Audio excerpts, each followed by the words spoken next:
thumbs up. Testing. Testing.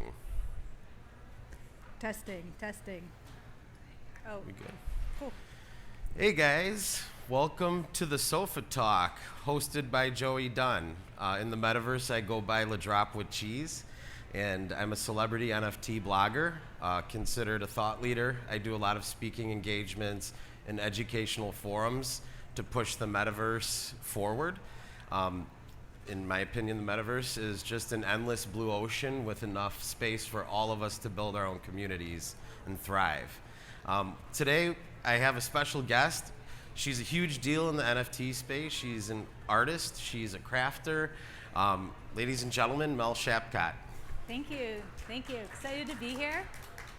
I'm Mel Shapcott. I'm an abstract artist. I have been in the NFT space since the beginning of last year.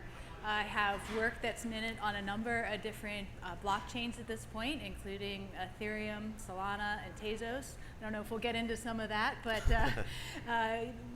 when I'm having conversations, these are usually common topics that we're talking about, and excited to be here today because I had roots as a crafter as well. So I was a silversmith for many years. I've done my time in the craft circuits and vended my wares as well, and have made my way all the way through this process to becoming an NFT artist and selling my work online on the blockchain. And so I'm really excited about it. Thanks for having me today. Yeah, thank you for being here. So just to kind of give you a heads up of what we're doing here today. So Mel is going to kind of take us through her journey as an artist and how she transitioned into the NFT space and kind of what she sees the future of the NFT and metaverse looking like for everyone out there. But first, I just want to thank you guys, because without, crafting and the first loom that was ever created, that was the first binary code was created off a loom. So I wouldn't be able to wear these cool metaverse glasses without that. So thank you guys. So tell us a little bit about, your art history. Like, how did you get into it? How have you transitioned into other things, into crafting, and what you're doing now? Sure.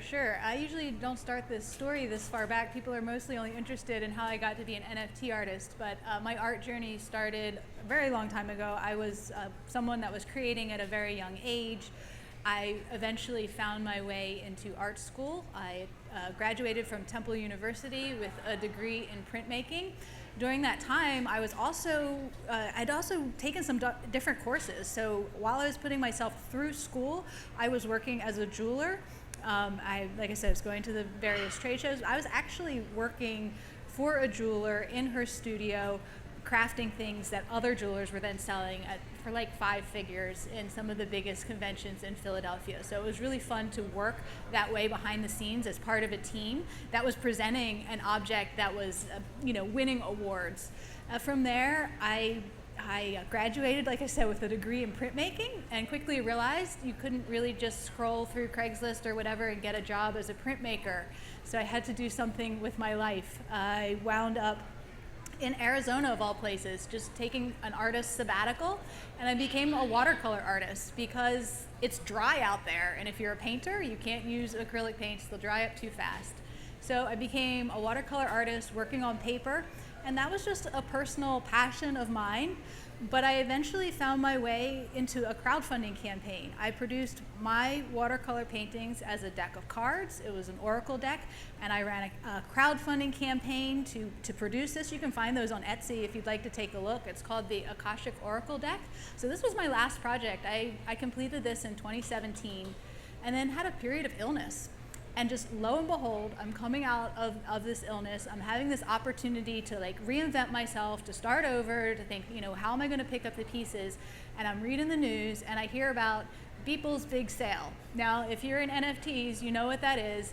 Beeple is an artist, and he made a gigantic sale last year around March. Do you remember how much it was? Millions? $69 million. $69 million. Digital image, yeah. Yeah, so that pretty much caught pretty much every artist's attention that was, paying attention to the news. They're like, Beeple, it's a big sale. And so, of course, I was like, okay, that's it, that's me, I need to do this. So back up, so I shared my artist story. I also have a background in tech. So I've been working as a web designer, web developer. I had a decade-long career at a web hosting company. So I've got this whole tech aspect of myself as well. And both of these sides really resonate for me. I started to learn about cryptocurrency in 2018. I had a client, a web hosting client. They were a blockchain development company and they needed a website. So that was how I learned about crypto, really. I mean, I'd heard about it a little bit, but building this website, I had to research it. I had to understand what it was. And I then came into contact with other crypto groups, and like I attended some parties and some events, and people would talk about, oh, you can put your art on the blockchain. And still, nobody could say, this is how you do it. This is where you go to, get your art on. They didn't have the words yet, but the word is get your art minted on the blockchain. Like, I didn't know how to do that. I just had this idea. And then Beeple's big sale, and then you're like, okay, I must figure this out. And so I did. I just started reading the news. I started Googling it. And the ironic thing is I didn't know anybody else that was doing this. It wasn't like somebody said, hey, you need to get into NFTs. Oh, come join our group. I was just like, I knew I had to do it because art plus tech, that's me. That's where I'm happiest. And I feel really excited to have this community. And so, yeah, that's it. The rest is history. And I found a marketplace by Googling it, reading the news, minted my first NFT, and as part of that process, they wanted me to verify my account. And they said, you need to do this on Twitter. And I said, what? On Twitter? And I said, okay, if you're sure. So I followed the link and I went to Twitter, and lo and behold, there is a huge NFT artist community there. Now, I had discovered Instagram, maybe a few years ago, discovered the artist community on Instagram, and I thought that was really amazing. But then I found NFT Twitter, and that is really the place to be. If you want to know about NFTs, you want to know how NFT artists are, what they're doing, how they're getting into it, get on Twitter. I know most people are like, what? But yeah, that's it. That's the trick. And then I met you on LinkedIn, because Yes. turns out there is an NFT community also on LinkedIn. Yeah. So LinkedIn is such a solid platform to be in touch with other people that are building in the metaverse, like the CEOs and the guys that are really pushing projects forward with funding. But does anyone here know what an NFT is or own any NFTs? All right, good. I'm glad we have one hand up. All right. Just to entice you to stay to the end here, I'm going to offer all of you guys free NFTs from my personal account. We'll just hang out and I'll just transfer you them. It only takes like 2 seconds. So yeah, stick around for that. But I just want to kind of tell you what an NFT is in my words, and she can tell you as well. But the way I explain it to people, because if you don't understand what Web 2 was and what Web 3 is, there's a whole big section in the middle there that you're missing. But we're just talking about NFTs and possibly how we can integrate your passion into the metaverse, selling NFTs representational of your work. So to me, an NFT is simply a contract made by a creator for an end user. That is it. That can include tangible items. It can include services. It can be just a digital piece of artwork. It could be anything at this craft fair that someone wants to buy the picture of the NFT, and then you can just ship them the actual tangible item, and it's verified that they own this on the blockchain forever. So that's just one kind of use case to kind of get your mind thinking of how your business can flourish in the metaverse. But Mel, how do you describe an NFT to people that don't know what it is? yeah, after what you said, I would say, like, coming to it like just brand new, I would see it as a vehicle for making a sale. I mean, I know technically an NFT is a collection of metadata that's stored in permanent storage on the blockchain, which is, accessed with a smart contract, which you control with your crypto wallet, right? But like as an artist or a crafter, like the number one concept is this is a tool that you can use to sell your art or your craft, and it opens you up and exposes you to new markets. They weren't there, a few years ago. These art markets weren't available or accessible. And what NFTs has done, it has made a new art market, and it has made it accessible to anyone who's willing to understand the technology of using an NFT. And it's not that complicated. It's really, it's like you said, it just takes a few minutes even to mint an NFT. It's as simple as making like a Facebook post or something like that. You're just uploading your image, putting in a few lines of text to describe it, and you hit submit, hit mint. And then of course there's a little bit with gas, there's a little bit of cost and expense that goes with it, but in general it's not as complicated or tricky. You don't need code. It's really just, like I said, as easy as making a social media post. Right, and one thing about the NFT community and why I'm all in, this is everything that I do is metaverse and NFT stuff, right? We're the best community, and I've experienced a lot of different communities, corporate, non-corporate, artists. Everyone understands that we're trying to build something for the betterment of humanity.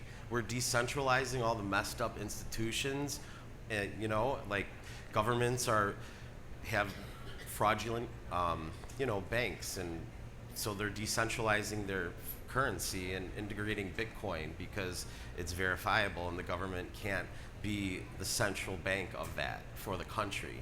So there are a lot of positive things coming along in this space, and the NFT community, we are trying to help each other.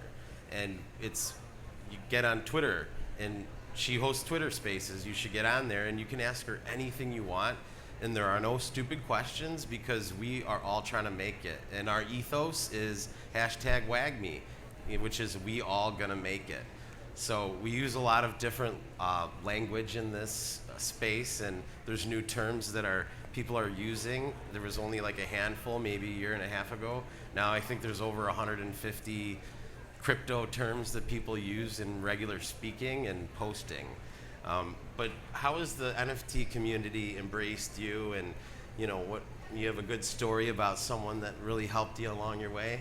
Yeah. I would first start off by agreeing with you that the NFT culture is extremely rich, and it's also extremely foreign. If you're not immersed in it, I talk with people that don't know these words that you're talking about, and they start raising their eyebrows. I actually teach classes on NFTs, so if you're interested in taking an NFT class, definitely get in touch with me. But it's my first classes, people are like, hey, you just ran through a string of 20 words that we don't even know.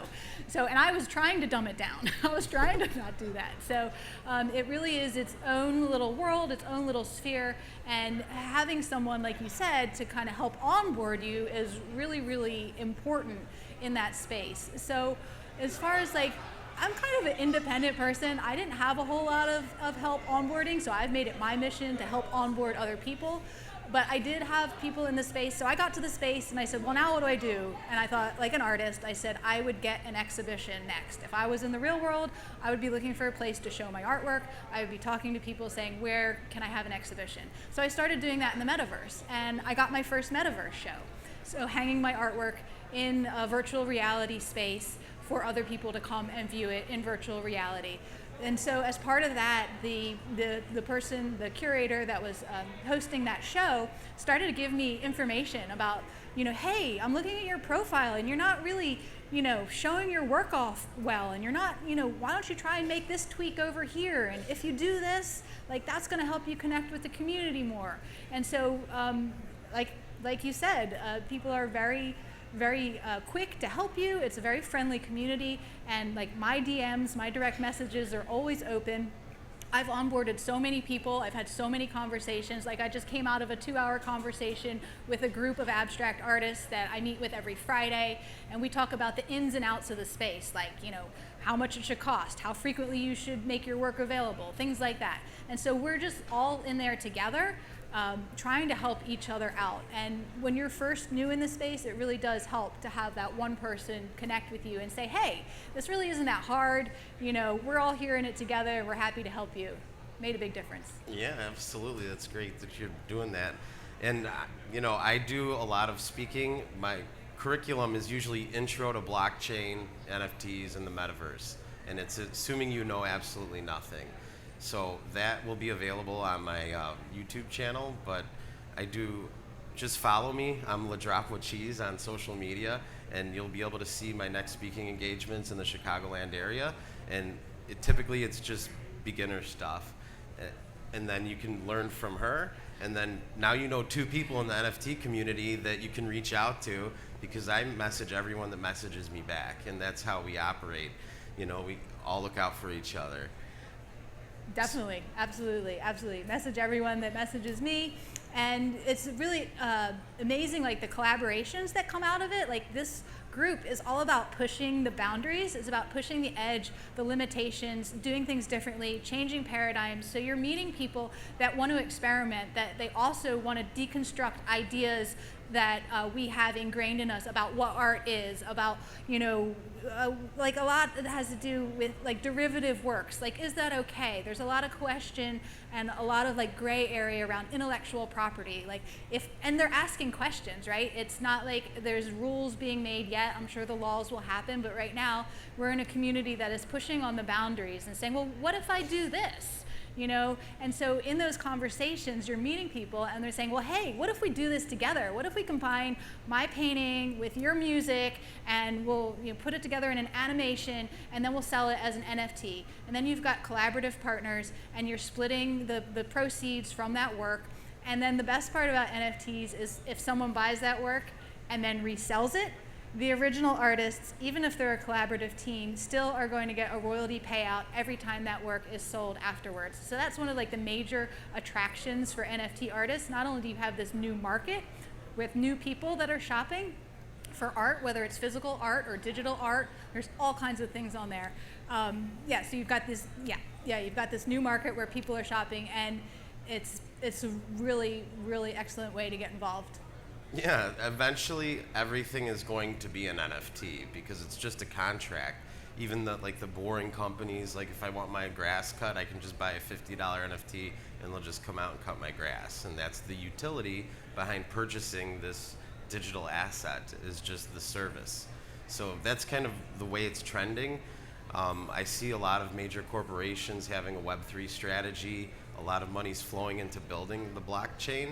And that's great because it's becoming mass adoption, and we're starting to understand that it's not just a JPEG anymore. It's all about utility. So, did you have a question over there?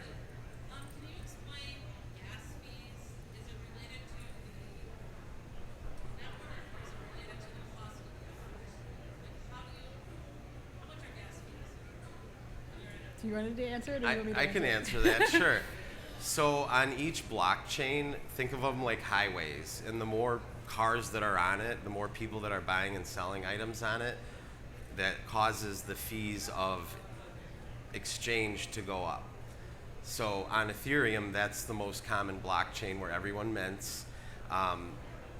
The gas fees could be anywhere from $20 anywhere up to like $300 just to mint your initial collection or purchase.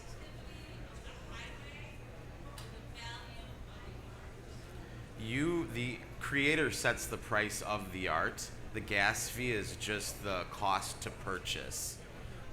So if I have a $25 piece of art, would the gas fee be $30? Yes, it could. Oftentimes, the gas fee supersedes the price of the actual digital asset you're purchasing. How do you justify that to the buyer? It's all about supply and demand. So if you have an item that a lot of people want, I've purchased a $1 NFT and paid $75 in gas because I really, really wanted that NFT, and I was early enough to get it. And now it's worth more than $75, So it's an investment, but there are so many different blockchains where artists can mint their work, and the gas fees are pennies. So that's and they're more eco-friendly. So that's where the trend is. She is an OG in the space, so she's all about Ethereum. All her work's on Ethereum, and that's where That's the not most. true. I've got work on other blockchains as well, but I like Ethereum. Yes. So there are options for different blockchains. In my opinion, as an artist, you want to cover every blockchain, have a collection of your work everywhere, and that way you can capture the most market appeal.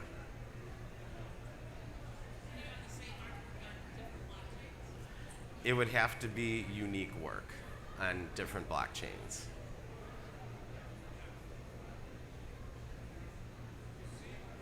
All right, if you have any other questions, I'm going to be hanging out. We're going to be hanging out after this sofa talk here, and happy to answer any questions you guys have. I'd like to add in, so it's different, like each individual piece, but is different. So you wouldn't want to have your unique individual artwork listed over here and here and here because you're saying, well, this is like one item, it's unique, and that's what makes it valuable. However, you can have an NFT that has editions or copies, much like a printmaker would have a lot of prints available of their work. So, but that would all be on one blockchain, on one marketplace. It would be a set of editions.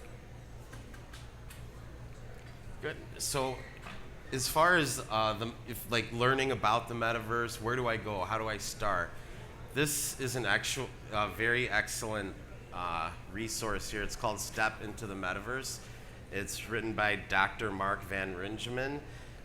He interviewed 70 of the most influential people in the space, and he has a very good understanding of the different web of the metaverse. And whether you're a novice or an expert like you, I learned a ton in this book. So you can kind of take a look at this. Also, I'm acknowledged in this book. I had an interview with him, and some of my words are used in the book. You should absolutely check it out, but I'll show it to you after we're done here. What other kind of things did you use, or have you read any good books relative to the metaverse, or like where can people start as far as information? Ooh, I did read a blockchain book very early on. Like I said, I had gone to some parties and met some crypto investors early on, and somebody gave me a book on the blockchain. I have no idea what it was called. It was very small.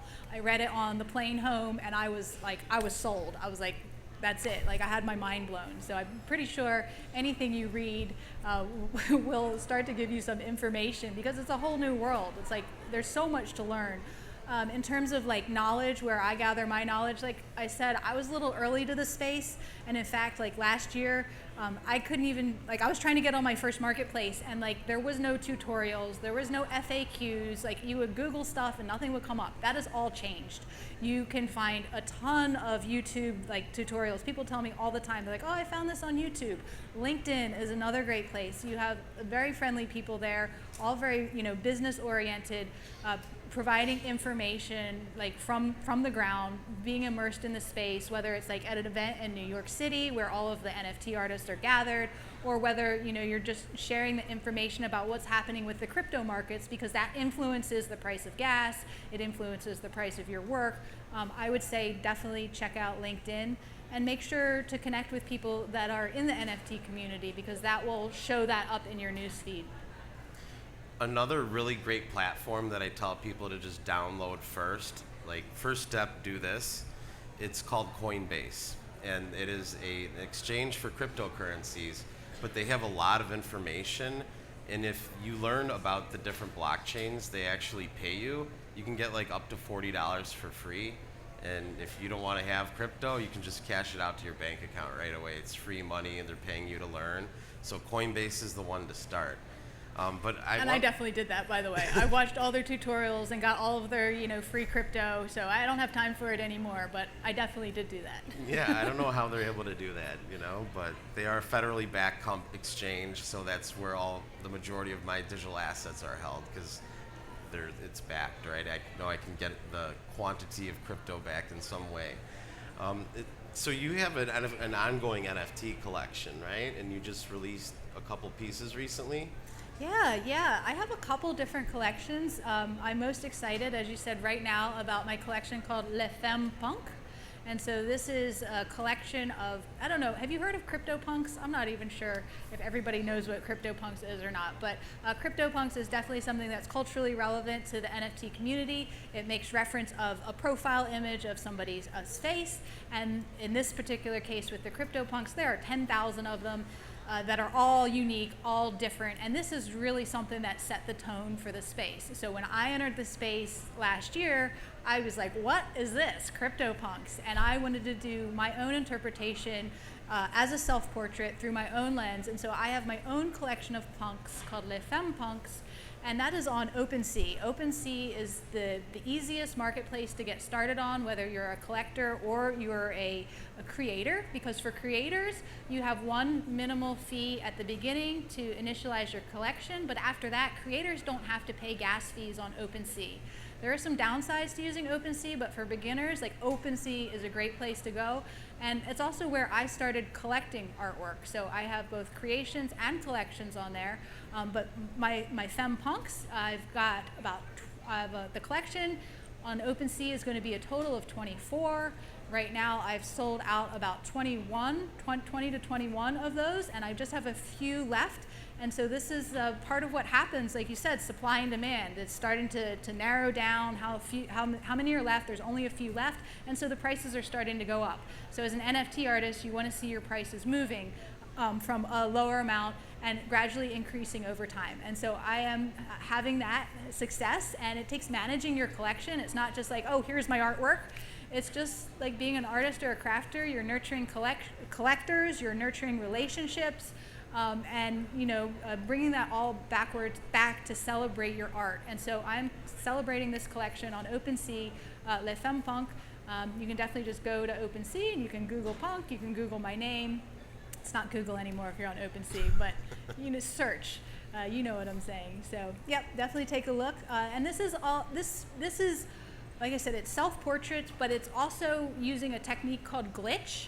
And so glitch is a process of like breaking the photograph, using your technology to break the image and create something new. And again, that goes back to this whole idea of shifting paradigms, of pushing boundaries that's like rampant in this space. So what happens if I break my image? Well, it actually makes something beautiful, or at least the people in the NFT space are, consider it beautiful because it is pushing those boundaries. I would say this space is conceptual.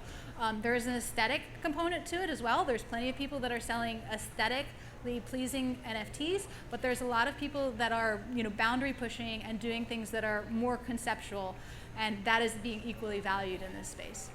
Yeah, absolutely. And another interesting point about this space is there's a lot of cryptocurrency holders. And in this world, there's not a lot of places to spend that. You can't just go to a car dealership and use crypto to pay. So having different offerings of your passion in the metaverse gives the buyers more options to purchase items and kind of move cryptocurrency. Recently, there was a building that was listed for sale in New York City for like $27 million, but it's on OpenSea. So you can purchase. That's less than the people.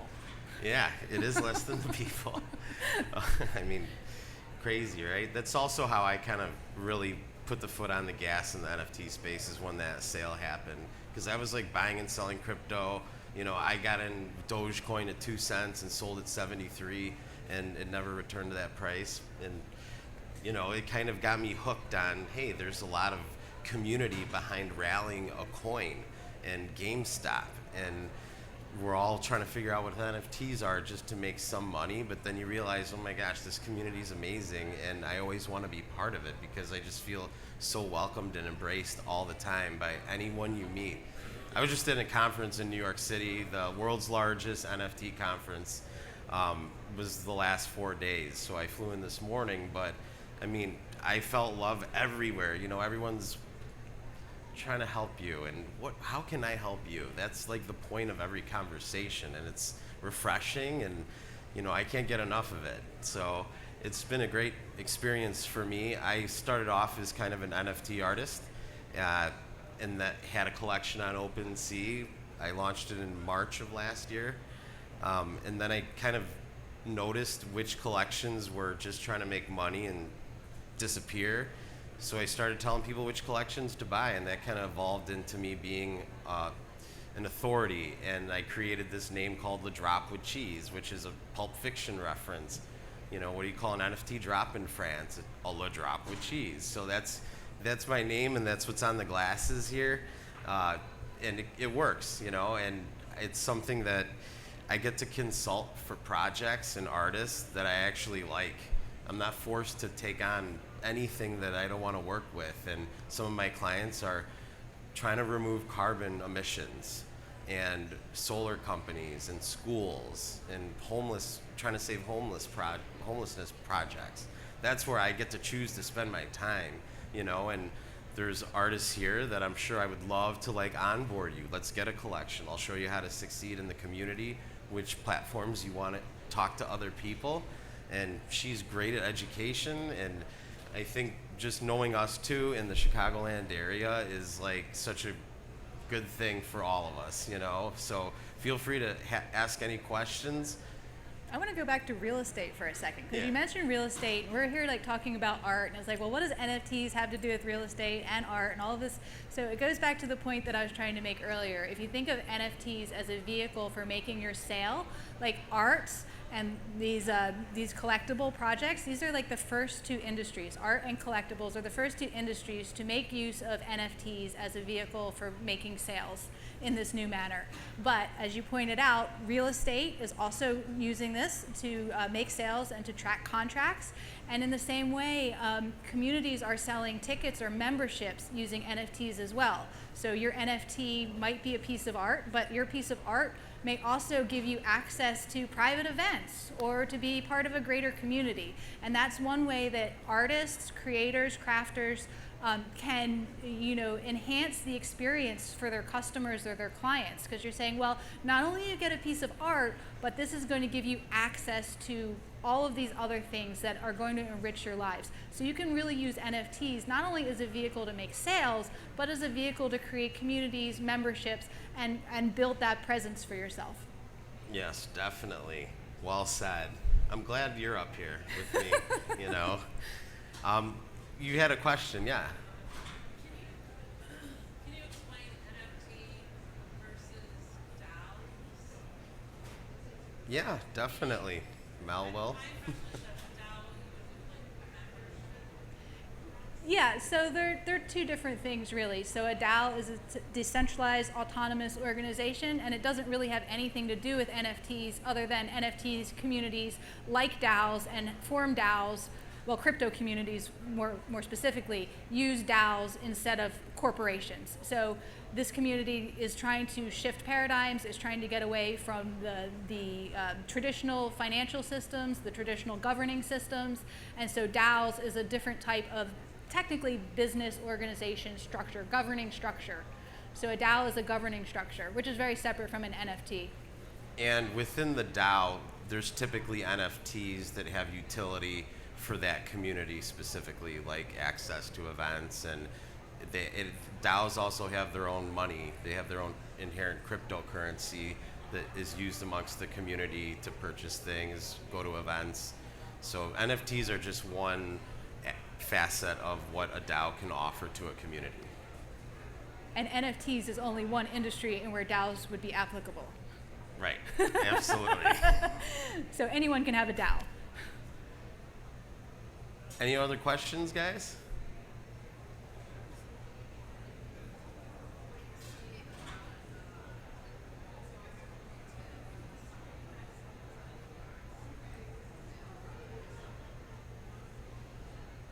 All I heard was retail. Did you catch that?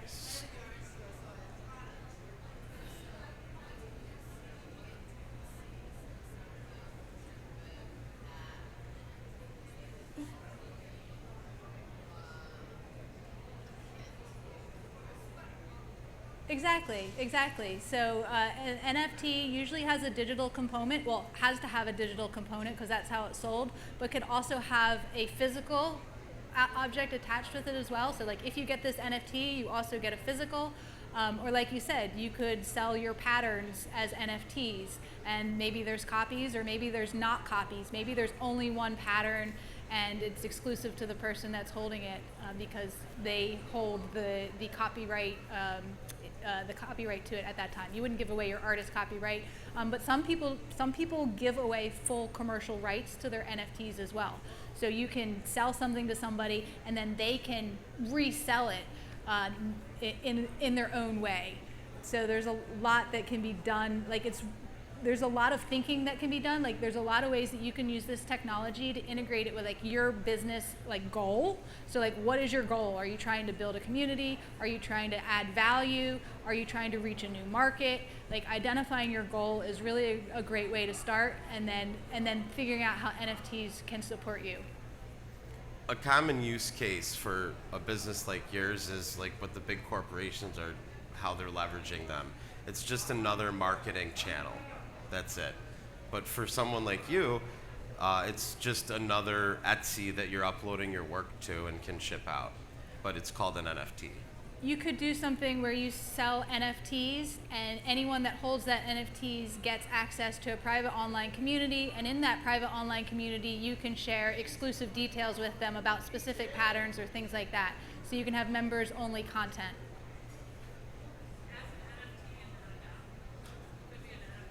The DAO is just a governing organization. It's just a governing structure that decides for the group like how they're going to proceed. An NFT, yes, you can use an NFT to grant membership to somebody, because you can scan crypto wallets and detect like what NFTs are in them, and then if you validate and verify that a person has the correct NFT, you can allow them into a gated area, whether it's a physical space or an online space. Good. So what is an NFT? It's a contract that you're going to make for your clients, and it can include tangible items. You know, it's anything you want it to be. And I'm noticing in this community here, you already have been building communities all these years, and that's what the NFT community is about, is leveraging the work you've put in and just having another way to sell to them and communicate with them, you know, on Twitter, Discord, and different social platforms. But it's also a new market, because as you pointed out, not everybody has crypto, and there's not that many places to spend your crypto. So it opens you up to this market of people that have crypto and want to spend crypto, which might not necessarily be shopping in your physical store. Yeah. Folks, do we have any more questions for Mel or myself? All right, well, thank you so much for being patient. I hope you learned something, and I'm going to give you some NFTs now if you want to meet me over here. I'd love to meet you, and, you know, let's talk. I'll answer your questions. She's a great teacher, so let's give it up for Mel. Thank you so much for being here. My pleasure. Thank you Great for job. having me.